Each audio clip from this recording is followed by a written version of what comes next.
Point ہے کہ نہ ان کو مستقبل میں آنے فیوچر میں کسی خوف اور پریشانی کا ڈر ہونا چاہیے، نہ ان کو ماضی میں کسی کام کی پریشانی کا ڈر ہونا چاہیے۔ ٹھیک ہے، دونوں پوائنٹس، یعنی آپ نے کسی رسم اور رواج کو اس لیے چھوڑ دیا کہ وہ اسلام کے خلاف تھی، چاہے لوگ ناراض ہوں، اللہ راضی ہو، تو اب آپ کو مستقبل میں فیوچر میں لوگوں کے بے عزت کرنے کا ڈر اور خوف نہیں ہونا چاہیے۔ ایک بات یہ، آپ یعنی کام کر چکے ہیں، اب آپ کو ڈر نہیں ہونا چاہیے۔ دوسرا یہ کہ آپ نے ابھی کام نہیں کیا، کرنا ہے، اور آپ اس سے ڈر رہے ہیں، تو آپ مستقبل میں اس بات سے نہ ڈریں، ٹھیک ہے، کہ میری رسوائی ہوگی یا مجھے بے عزت کیا جائے گا یا لوگ میرا تماشا بنائیں گے، آپ اس کا خوف نہ کریں۔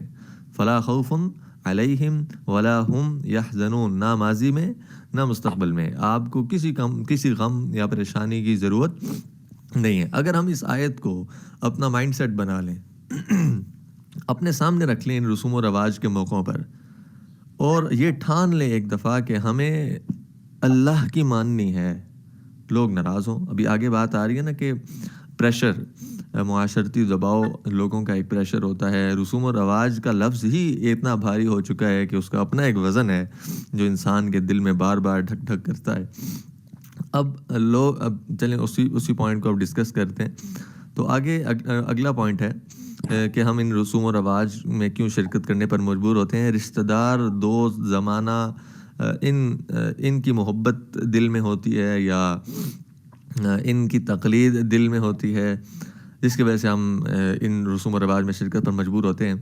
تو یہ آیت ہے قُلْ إِنْ كَانَ آبَاؤُكُمْ وَأَبْنَاؤُكُمْ، یہ لمبی آیت ہے، اس آیت کو آپ دیکھ لیجئے، ترجمہ اس کا پڑھیے۔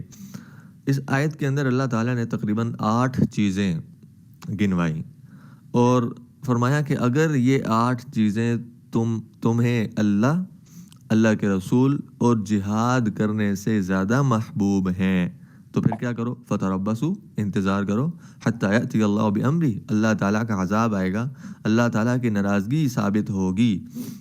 واللہ لا یہدی القوم الفاسقین، اللہ تعالیٰ فسق اور فجور کرنے والے لوگوں کو پسند نہیں فرماتے۔ گویا اگر کوئی شخص ان 8 چیزوں کو، اپنے والدین کو، اپنے بچوں کو، اپنے دوستوں کو، بیویوں کو، دکان کو، تجارت کو، گھروں کو، اللہ اور اس کے رسول صلی اللہ علیہ وسلم پر ترجیح دے رہا ہے تو گویا کہ یہ اسلام نہیں، یہ نافرمانی ہے، یہ فسق ہے، اور اللہ فرما رہے ہیں واللہ لا یہدی القوم الفاسقین، فاسقین کو اللہ تعالیٰ ہدایت نہیں دیتے۔ اور ساری کامیابی کا دار و مدار اللہ تعالیٰ نے کس پر رکھا ہے؟ ہدایت پر رکھا ہے۔ ہدایت ہے کامیابی ہے، ہدایت نہیں گمراہی ہے، اور گمراہی ناکامی کا نام ہے۔ تو ان 8 چیزوں کی وجہ سے ہم بعض اوقات رسوم و رواج میں شرکت پر مجبور ہوتے ہیں۔ ان 8 چیزوں کا سٹیٹس اسلام ہمیں کیا دے رہا ہے کہ ان کو محبوب نہ بناؤ، اللہ کی محبت، اللہ کے رسول کی محبت اور جہاد کو اپنے کا نصب عین بناؤ، اور ان 3 چیزوں کو، ان 8 چیزوں پر ترجیح دو، پرائرٹی دو۔ ہاں، تو یہ اس بات کا ہمیں خیال رکھنا چاہیے۔ اگلا پوائنٹ ہے بڑوں کا دباؤ، اور بڑوں یعنی معاشرے کا دباؤ یا رشتہ داروں کا دباؤ، زبانوں کا۔ بات یہ ہوتی ہے کہ ہمیں یہ خوف ہوتا ہے کہ لوگ ناراض ہو جائیں گے۔ یہ بڑی زبردست حدیث، بس آپ اگر ہم نے یہ حدیث سمجھ لی، اس کو سیکھ لیا اور اس کے مطابق عمل شروع کر دیا تو آپ یقین جانیے ہمارے اس ویبینار کا مقصد پورا ہو گیا۔ اللہ فرما رہے ہیں جو شخص لوگوں کو راضی کرنے کے لیے اللہ کو ناراض کرتا ہے تو اللہ تو ناراض ہو گئی ہوں گے کیونکہ اس شخص نے اللہ کو ناراض کیا، لیکن جن لوگوں کو اس نے راضی کیا، ایک دن اللہ تعالیٰ ان لوگوں کو بھی اس سے ناراض کر دیتے ہیں۔ اور آگے کیا فرمایا؟ اور جو شخص اللہ کو راضی کرنے کے لیے لوگوں کو ناراض کرتا ہے، اللہ تو اس سے راضی ہوں گے اس لیے کیونکہ اس نے اللہ کو راضی کیا، لیکن ایک دن اللہ تعالیٰ ان ناراض لوگوں کو بھی اس شخص پر راضی کر دیتے ہیں، اس لیے کیونکہ اس نے اللہ کو راضی کیا تھا، لوگ عارضی طور پر اس ناراض ہوئے تھے۔ ہاں، من اسخط الناس لرضا اللہ رضی اللہ عنہ وارضى عنہ الناس، ومن اسخط اللہ لرضا الناس سخط اللہ عنہ واسخط الناس عنہ۔ یہ بات بہت بہت بنیادی بات ہے، بہت اصولی بات ہے، اس بات کو سمجھنا ہے۔ ہم عارضی طور پر لوگوں کی خوشی غمی کا دیکھ کر پریشان ہوتے ہیں. بھائی اللہ کی خوشی اور غمی، اللہ کی رضا کس میں ہے، اللہ کی ناراضگی کس میں ہے، اس بات کو ذہن میں رکھنے کی ضرورت ہوتی ہے. اسی لیے ابھی ہم نے جو کل بھی آیت پڑھی بار بار وہ آیت گزری، واللہ احق ان تخشاہ، اور اللہ کی ذات اس بات کی زیادہ حقدار ہے کہ اس سے ڈرا جائے. لوگوں کی ناراضگی کا خوف نہیں ہے. اب ہم نے جیسے کل پڑھی تھی وہ آیت کہ منہ بولے بیٹے کی بیوی سے نکاح کرنا رسم کہ یعنی عربوں کے ہاں بہت قبیح اور بہت برا سمجھا جاتا تھا. اس رسم کو جب اللہ تعالیٰ نے ارادہ فرما لیا کہ توڑنا ہے، تو اللہ کے نبی صلی اللہ علیہ وسلم کی اس بات پر اللہ بھی ناراض ہوئے کہ آپ نے کیوں ان کو جوڑے رکھنے کی تلقین کی. جب آپ کو میں نے بتا دیا کہ آپ کی شادی ہونی ہے، تو آپ پھر ان کے رشتے کو توڑنے کا ارادہ کیوں، رشتے کو جوڑنے کا ارادہ کیوں فرما رہے ہیں. تو یہ بات، تو اس ہمیں بھی انہی پوائنٹس اور انہی بنیادی باتوں کو ذہن میں رکھنا چاہیے، ان کو سیکھنا چاہیے، ان پر عمل کرنا چاہیے. رسوم و رواج، خوشی غمی کے موقعوں پر ہمیں ان آیات، ان احادیث اور اسلام کی اس حیثیت کو اپنے ذہن میں اس کا استحضار رکھنا چاہیے تاکہ عمل کرنا آسان رہے. اگلی ہیڈنگ ہے کہ یہ جو ہم رسوم و رواج میں شرکت کرتے ہیں، یعنی بری رسوم و رواج، ان کے نقصانات کیا ہوتے ہیں ہماری ذات، ہمارے کردار اور ہماری زندگی پر. تو سب سے بڑا نقصان ان بری رسوم و رواج میں شرکت کا یہ ہے کہ اللہ تعالیٰ کی ذات ہم سے ناراض ہوتی ہے. جب اللہ ناراض ہیں، آپ کو معلوم ہے کہ جنت میں سب سے بڑا انعام کیا ہوگا؟ سب سے بڑا انعام، سارے جنتی جب جنت میں داخل ہو جائیں گے، ہر قسم کی نعمتیں ان کو میسر ہو چکی ہوں گی، اور اپنے مزوں میں، نعمتوں میں، کھانے پینے میں، لباس میں، گھروں میں مصروف ہوں گے، بیویوں کے ساتھ مشغول ہوں گے. تمام نعمتوں کے بعد، اللہ عطا کرنے کے بعد، اللہ تعالیٰ ان کو جمع فرمائیں گے. جنتیوں سے پوچھیں گے کہ کوئی ایسی نعمت بتاؤ جو ابھی تک تمہیں نہ ملی ہو، اور تم وہ نعمت مجھ سے مانگو، میں تمہیں عطا کروں گا. جنتی کہیں گے یا اللہ آپ نے تو ہماری آنکھیں ٹھنڈی فرما دیں، ہر چیز تو عطا کر دی، اب کس چیز کی کمی اس دنیا میں رہ گئی، اس جنت میں رہ گئی ہے. تو اللہ تعالیٰ فرمائیں گے آؤ میں تمہیں ایسی نعمت دیتا ہوں جو ابھی بھی رہتی ہے. تو اللہ تعالیٰ فرمائیں گے کہ اب آج کے بعد میں تم سے کبھی ناراض نہیں ہوں گا، ہمیشہ کے لیے تم سے راضی ہو گیا. جس کا آقا اور خالق ہمیشہ کے لیے اپنے بندے سے راضی ہو جائے، اس کے لیے اس سے بڑا اور کیا انعام ہو سکتا ہے. تو اللہ کی رضا سب سے آخری، سب سے عظیم تر نعمت ہوگی اس دنیا کی اور اس دنیا کے بعد. تو اللہ کی رضا سب سے بڑی نعمت. اب اللہ کی ناراضگی، اس کے اپوزٹ اگر جائیں تو اللہ کی ناراضگی کیا ہے؟ سب سے بڑا عذاب ہے. اللہ کا ناراض ہونا سب سے بڑا عذاب ہے. گناہ کر کے اللہ کو ناراض کیا، سب سے بڑا عذاب یہی ہے. زلزلے چھوٹے عذاب ہیں چاہے وہ اللہ کی ناراضگی پر آئیں، لیکن تصور یہ ہو کہ اللہ ناراض ہیں، یہ سب سے بڑا عذاب ہے. ہاں. پھر اس کے بعد دوسرا نقصان رسوم و رواج میں شرکت پر کیا ہوتا ہے؟ نبی صلی اللہ علیہ وسلم کی ناراضگی. پھر اگلا، مال کا ضائع ہونا. رسوم و رواج میں مال ضائع ہوتا ہے، مال کی بے قدری ہوتی ہے، غلط استعمال ہوتا ہے. اور پھر ہم کرتے ہیں، یہ ہے اگلا نقصان، یہ ہے کہ عارضی عزت اور خوشی.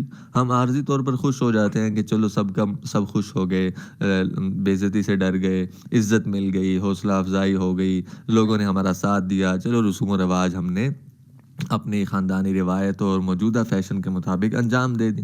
اچھا، نقصان یہ ہوتا ہے، یہ عارضی عزت ہوتی ہے، مستقل عزت نہیں. مستقل کیا ہوتا ہے؟ دل میں بے چینی ہوتی ہے، خوشی نہیں ہوتی، اطمینان نہیں ہوتا، پریشانی ہوتی ہے.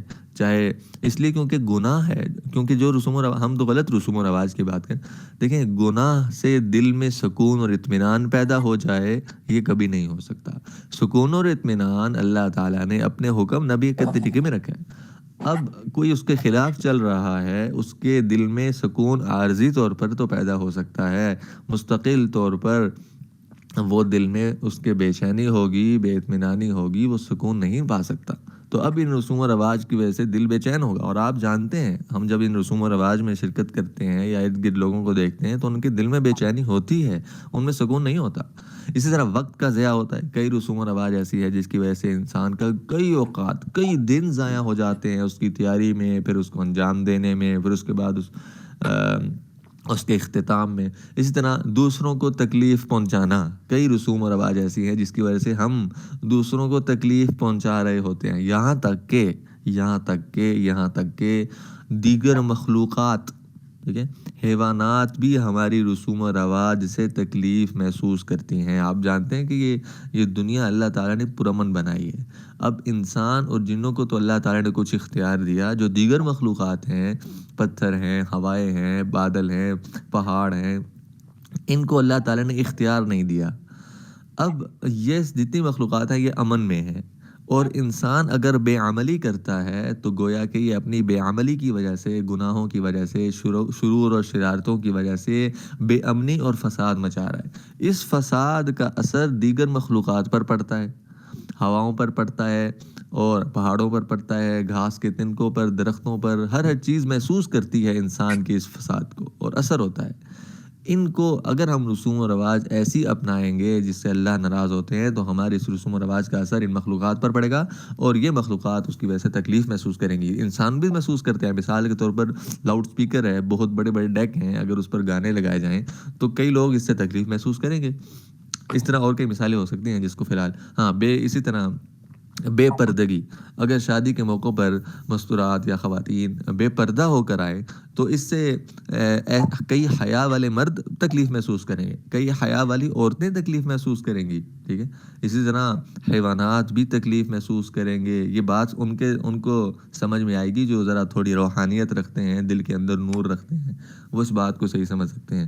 اچھا، اگلا نقصان یہ ہوگا کہ انجام برا ہوگا۔ ان رسوم و رواج کا جو انجام ہوگا، نتیجہ ہوگا، اختتام ہوگا، جنت آخرت میں ہو یا دنیا میں ہو، وہ برا ہوگا۔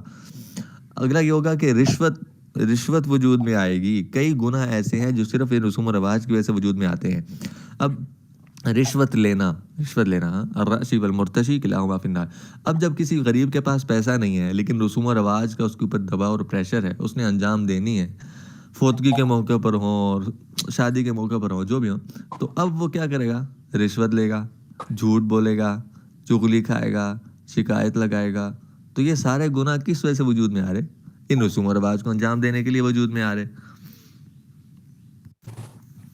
اچھا، یہ چند نقصانات ہم نے ابھی پڑھے۔ اب اگلی ہیڈنگ ہے ایگزیکیوشن، امپلیمنٹیشن کیا کرنی ہے ہمیں ان رسوم و رواج کے خلاف۔ غلط رسوم و رواج کو ختم کرنے کے لیے ہمیں کیا عمل کرنا ہے، کہاں سے قدم اٹھانا ہے، کیا امپلیمنٹیشن ہوگی ہماری عملی پریکٹیکل، اس کا حل کیا ہوگا۔ تو یہ جو نقصانات ہم نے پڑھے، ہر نقصان کے اپوزٹ جائیں، جو ہر نقصان کا اپوزٹ ہے وہی ہمارے لیے ایگزیکیوشن ہے۔ مثلا سب سے پہلا پوائنٹ کیا پڑا؟ اللہ ناراض ہوتے ہیں، تو ایگزیکیوشن میں پہلا پوائنٹ آئے گا اللہ کو راضی کرنا۔ دوسرا پڑا نبی ناراض ہوتے ہیں، ایگزیکیوشن میں دوسرا پوائنٹ آئے گا نبی کو راضی کرنا۔ تیسرا پوائنٹ ہے مال کا ضیاع، تو ایگزیکیوشن میں تیسرا پوائنٹ آئے گا مال کی حفاظت کرنا، سادگی پیدا کرنا۔ عارضی عزت اور خوشی، ٹھیک ہے، اس کا اپوزٹ جائیں تو انجام پر نظر، لانگ ٹرم پلاننگ، مستقل بنیادوں پر محنت کرنا۔ اسی طرح ایک ایک کر کے بھی ہم پڑھتے ہیں۔ تو ایگزیکیوشن میں ہمارے پاس دو پوائنٹس ہیں۔ ایک پوائنٹ یہ ہے کہ کچھ کام کرنے کے ہیں اور کچھ کام نہ کرنے کے ہیں۔ جو کام کرنے کے ہیں ان کو ہم ایک ایک کر کے پڑھتے ہیں، اور جو کام نہ کرنے کے ہیں وہ اصل میں سورسز ہیں۔ سورسز یعنی وہ ذرائع، وہ وسیلے، وہ طریقے جن کے ذریعے سے یہ رسوم و رواج ہماری زندگی میں آ رہی ہیں، ٹھیک ہے۔ وہ بہانے کیا ہیں، وہ ایکسکیوزز کیا ہیں جن کے ذریعے سے یہ رسوم و رواج ہماری زندگی میں آ رہے ہیں، ان کو ہم پڑھیں۔ تو پہلا ہے کرنے کے کام۔ کرنے کے کام میں پہلا پوائنٹ ہے، پوائنٹ اے، وہ ہے انجام پر نظر رکھنا۔ انجام پر نظر، انجام کیا ہے؟ مومن کا، ایمان والے کا انجام آپ جانتے ہیں کیا ہے؟ ایمان والے کا انجام آخرت ہے۔ ہم موٹیویشنل سپیکرز کو آج کل بڑا سنتے ہیں، سائیکالوجسٹ کو ہم کہتے ہیں کہ ان کا بہت میٹر ہے ہماری کامیابی یا ناکامی میں، اور اس طرح کی باتیں آج اب بہت مشہور ہو چکی ہیں۔ حالانکہ کئی موٹیویشنل سپیکرز ایسے ہیں جو صرف ہمیں پروفیشنل اخلاق کی ترغیب دے رہے ہیں۔ اللہ ہم سب کی حفاظت فرمائے۔ یہ لوگ عام طور پر بات کرتے ہیں short term planning and long term planning, ٹھیک ہے۔ کامیاب انسان کی دو گروپس ہوتے ہیں پلاننگ کے، شارٹ ٹرم پلاننگ ہونی چاہیے، اسی طرح لانگ ٹرم پلاننگ ہونی چاہیے، سارا کچھ لکھا ہونا چاہیے، اسکیچ ہونا چاہیے، اس کے مطابق عمل کرنا چاہیے، ٹھیک ہے۔ کسی نہ کسی درجے میں اسلام بھی ہمیں اس بات کی ترغیب دیتا ہے، لیکن اسلام ایمان والے کی لانگ ٹرم پلاننگ کیا ہے؟ 20 سال بعد کیا کرنا ہے؟ 30 سال بعد کیا کرنا ہے؟ 40 سال بعد کیا کرنا ہے؟ نہیں نہیں نہیں. الکیس من دان نفسہ وعمل لما بعد الموت. عقل مند انسان وہ ہے جو اپنے نفس کو کچلے اور اس کام کے لیے محنت کرے، اس انجام کے لیے محنت کرے جو اسے مرنے کے بعد فوراً پیش آنے والا ہے. اللہ تعالیٰ تو فرما رہے ہیں فَلَا تَدْرِي نَفْسٌ مَاذَا تَكْسِبُ غَدًا وَمَا تَدْرِي نَفْسٌ بِأَيِّ أَرْضٍ تَمُوتُ. کسی انسان اس بات کو نہیں جانتا کہ کل اس کے ساتھ کیا ہونے والا ہے. لانگ ٹرم پلاننگ کی ہم بڑی ترغیب دیتے ہیں. اللہ فرما رہے ہیں کل کیا ہونے والا ہے یہ نہیں جانتے. یہ نہیں جانتے کہ کس زمین پر تمہاری موت واقع ہونی ہے. کیا پلاننگ لگے ہوئے ہو. ہاں بے شک اللہ کے نبی صلی اللہ علیہ وسلم نے یہ بھی فرمایا لا عقل کا تدبیر. پلاننگ سے بڑھ کر کوئی عقل مندی نہیں. لیکن پلاننگ کون سی کرنی ہے بھائی؟ مرنے کے بعد کیا ہونے والا ہے، یہ لانگ ٹرم پلاننگ ہے ایمان والے کی. ہاں جب یہ لانگ ٹرم پلاننگ کا سکیچ بنے گا، پیپر ورک ہوگا، سولوشنز نکلیں گے، نماز وجود میں آئے گی، زکوٰۃ کی ادائیگی وجود میں آئے گی، اچھے اخلاق وجود میں آئیں گے، نظروں کی حفاظت وجود میں آئے گی، جھوٹ بولنے سے حفاظت ہوگی، غیبت سے بچا جائے گا، لوگوں کے حقوق مارنے سے حفاظت ہوگی، لوگوں کے حقوق کی ادائیگی کی دل میں تڑپ پیدا ہوگی.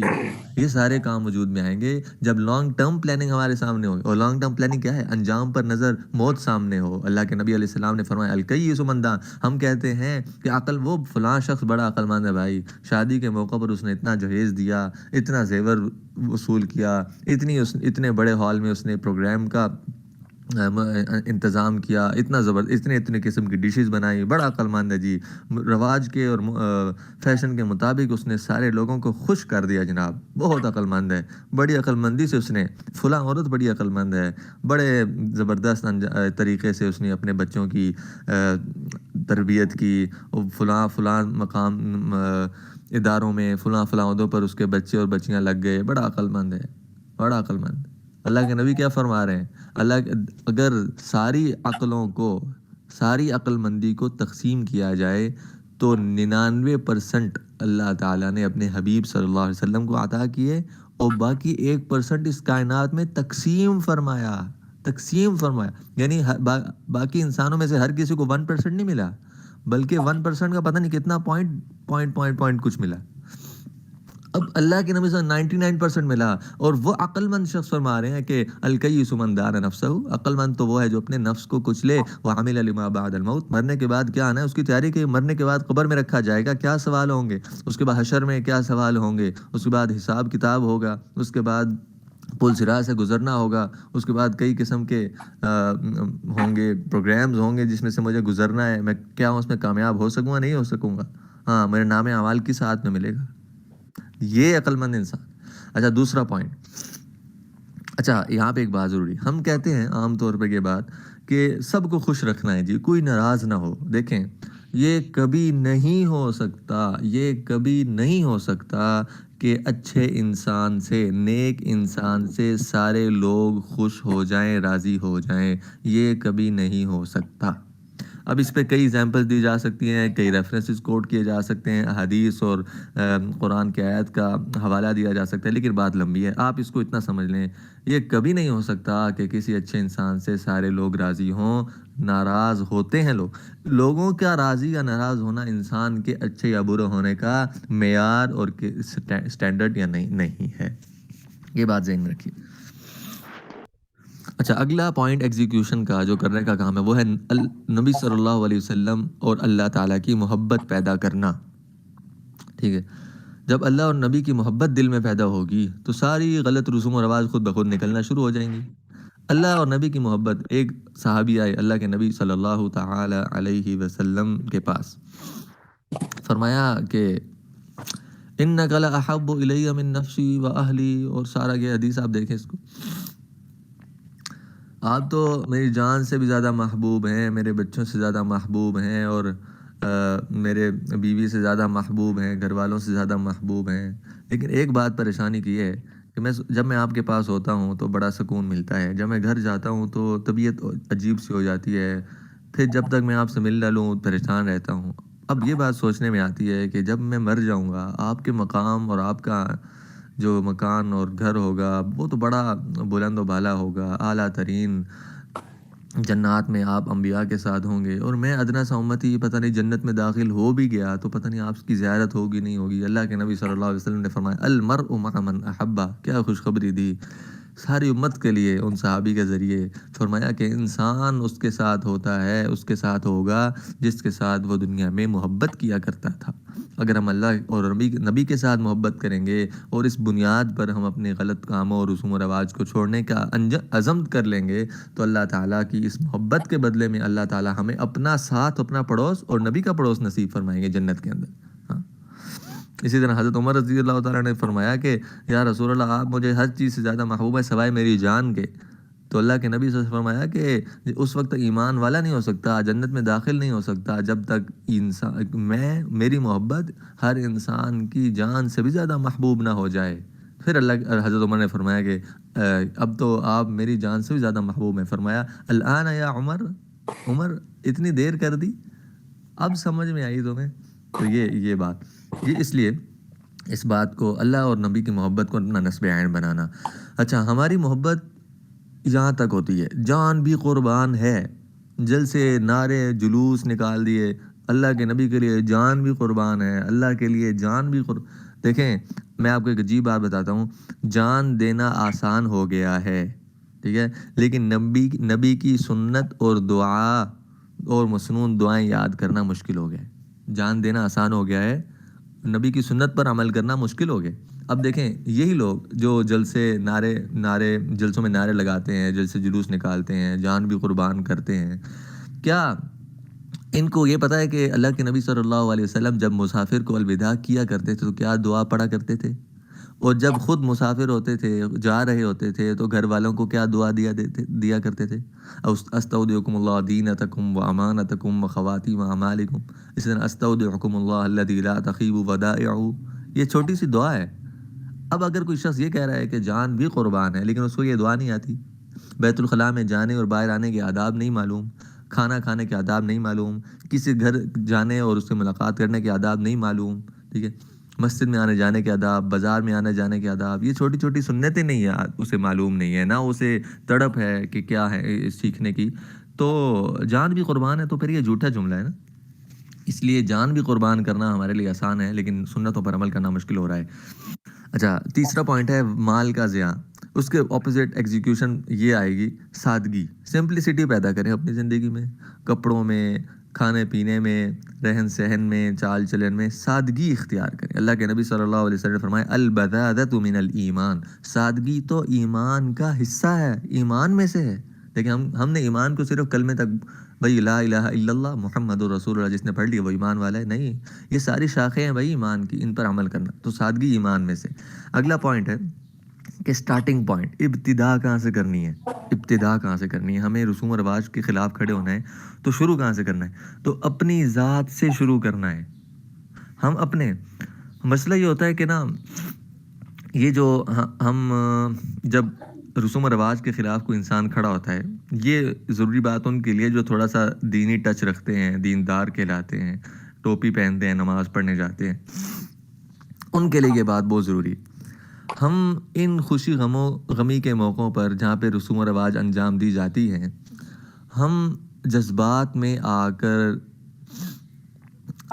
تشدد کرنے لگ جاتے ہیں اور لوگوں کو بہت زیادہ مجبور کر دیتے ہیں کہ وہ ان رسوم و رواج کو چھوڑیں، حالانکہ ہمارا اپنا کردار ابھی تک مکمل تبدیل نہیں ہوا ہوتا۔ ہم اپنے موقعوں پر ان رسوم و رواج کا کئی دفعہ شکار بھی ہو جاتے ہیں۔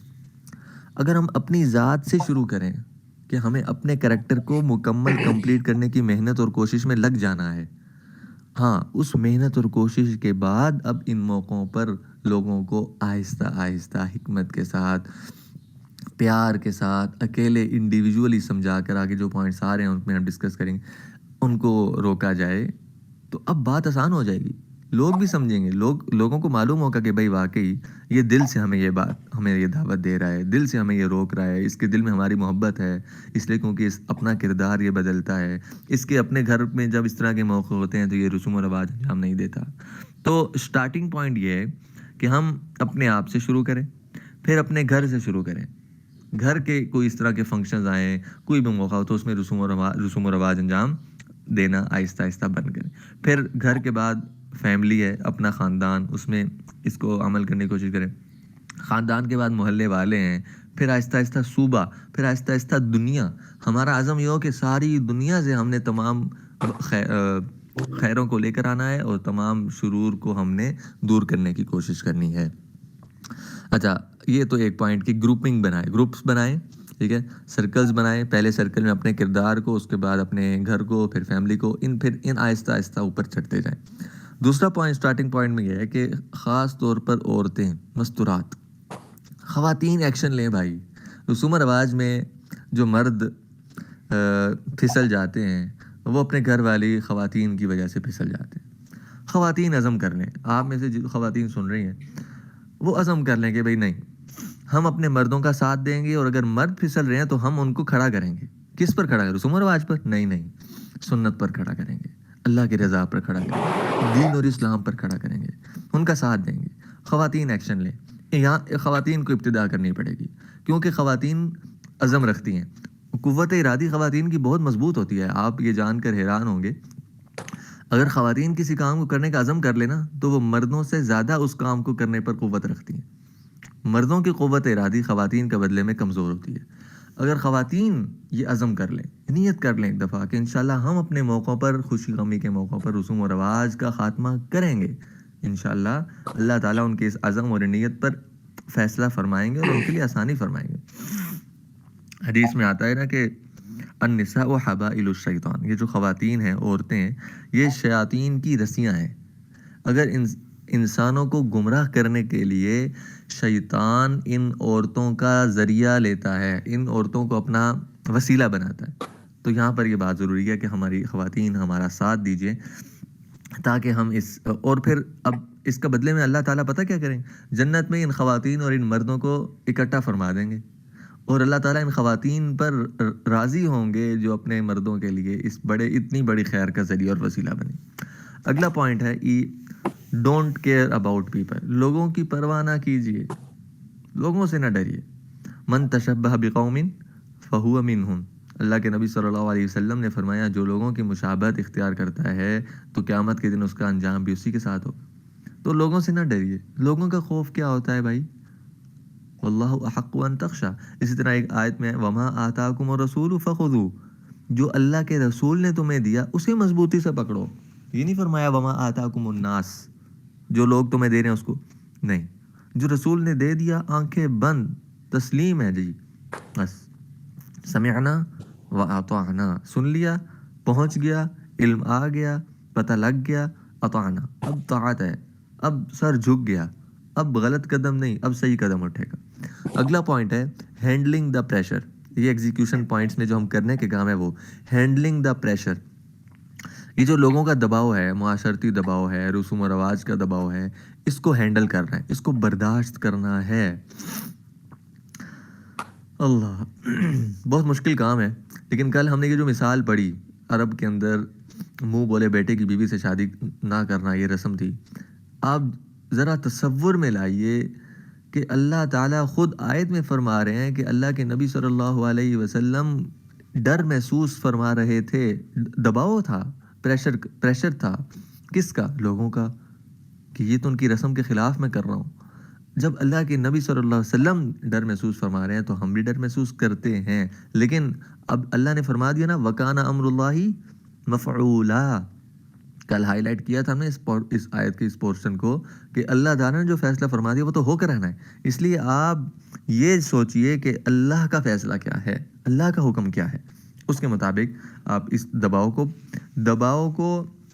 دباؤ میں دبنا نہیں ہے، دباؤ کو برداشت، دباؤ کو اپنے اوپر رکھنا ہے۔ دیکھیں آپ یہ تصویر دیکھیے، یہ شخص ہے، اس نے اپنے اوپر بہت بڑا بوجھ اٹھایا ہوا ہے۔ اب اگر یہ بوجھ اس کے اوپر گر جائے اور یہ انسان اس کے نیچے دب جائے تو یہ ناکام ہو گیا، کامیاب نہیں ہوا، کیونکہ اس نے تو اس بوجھ کو اٹھا کر لے کے جانا تھا۔ لیکن اگر یہ بوجھ اس کے اوپر رہے اور یہ چلتا رہے، شخص موت تک چلتا رہے، تو گویا کہ یہ کامیاب ہو گیا، کیونکہ اس نے اس دباؤ اور اس بوجھ کو برداشت کیا۔ ہماری مثال اس شخص جیسی ہونی چاہیے، اس دباؤ کو لے کر چلیں۔ اسی لیے آتا ہے نا کہ من عمل بسنتی عند فساد امتی فلہ اجر مئۃ شہید۔ جب میری امت میں فساد آ چکا ہوگا اور اس وقت اگر کوئی شخص میری سنت پر عمل کرے گا، اس کے لیے 100 شہیدوں جتنا ثواب ملے گا۔ ایک شہید کا ثواب کتنا بڑا ہے؟ شہید کے اتنے فضائل قرآن اور حدیث میں آئے ہیں، اتنے فضائل کہ اللہ یہاں تک فرما دیا کہ وہ ان کو مردہ ہی نہ کہو، وہ زندہ ہیں، کھا پی رہے ہیں، مزے میں ہیں، نعمتوں میں ہیں، موت آتے ہی شروع ہو گئی یہ نعمتیں، اتنے بڑے فضائل۔ اب ایک سنت پر عمل کرنے کا 100 شہیدوں جتنا ثواب۔ اب بے شک لوگ خراب عمل کر رہے ہیں، فساد آ چکا ہے، بوجھ ہے ہمارے اوپر، لیکن اگر ہم عمل کریں گے تو انشاءاللہ اس دباؤ کو برداشت کر کے موت تک چلیں گے، اور اللہ کی مدد پھر آئے گی۔ ہاں، یہ تھوڑا سا بس اللہ تعالیٰ امتحان میں ڈالتے ہیں، تھوڑا سا، کہ انسان کی نیت کو دیکھیں، دل میں کیا ہے، دل میں سچائی ہے، خلوص ہے، اللہ تعالیٰ اس کو کامیاب کر دیتے ہیں، پھر یہ مشکلات اور پریشر دباؤ ختم ہو جاتے ہیں۔ اللہ کے نبی صلی اللہ علیہ وسلم نے فرمایا وَلَقَدْ نَعْلَمُ أَنَّكَ يَضِيقُ صَدْرُكَ بِمَا يَقُولُ۔ ہمارے استاد صاحب مولانا تاج صاحب اس آیت کی اتنی زبردست عجیب انداز میں تفسیر، واو کے ساتھ لام، پھر قد، پھر نعلم انکا، عربی کا ایک اصول ہے زیادت الحروف تدل علی زیادت المعانی۔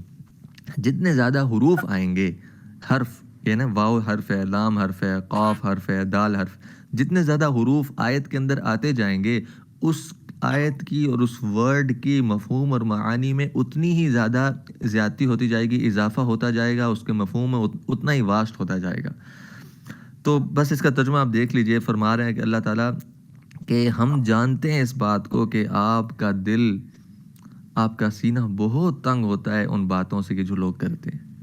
اب ہمیں بھی باتیں سننی پڑتی ہیں نا، لوگوں کی باتیں سننی پڑتی ہیں نا، اس وجہ سے دباؤ میں دب جاتے ہیں۔ تو اللہ کے نبی صلی اللہ علیہ وسلم کے بارے میں فرما رہے ہیں کہ آپ ان باتوں کو محسوس فرماتے ہیں، ہم جانتے ہیں آپ کا دل تنگ ہوتا، ہمارا بھی دل تنگ ہوگا، ہمیں بھی پریشانی ہوگی کہ لوگ ہماری بے عزت کر رہے ہیں، رسوائی کا نشانہ بنا رہے ہیں، لیکن کم از کم نبی کی اس سنت کو اور نبی صلی اللہ علیہ وسلم کے کردار کو تصور میں لائیں کہ کیا خوبصورت انداز میں اللہ اپنے نبی سے، اپنے حبیب سے فرما رہے ہیں کہ ہم جانتے ہیں کہ آپ کا سینہ تنگ ہوتا ہے۔ اللہ اکبر، ہم جانتے ہیں آپ کو تنگی ہوتی ہے جو لوگ یہ باتیں کرتے ہیں اس کو سن کر، لیکن آپ ثابت قدم رہیے، آپ ہدایت کے راستے پر قائم رہیے، آپ دعوت کو نہ چھوڑیے، آپ اعمال کو نہ چھوڑیے۔ ہاں، یہی سنت اور یہی کردار ہمارے لیے بھی نمونہ ہے۔ اب نبی صلی اللہ علیہ وسلم نے پریشر برداشت کیا، تو سنت ہی سمجھ کر ہمیں بھی اس پریشر کو برداشت کرنا چاہیے۔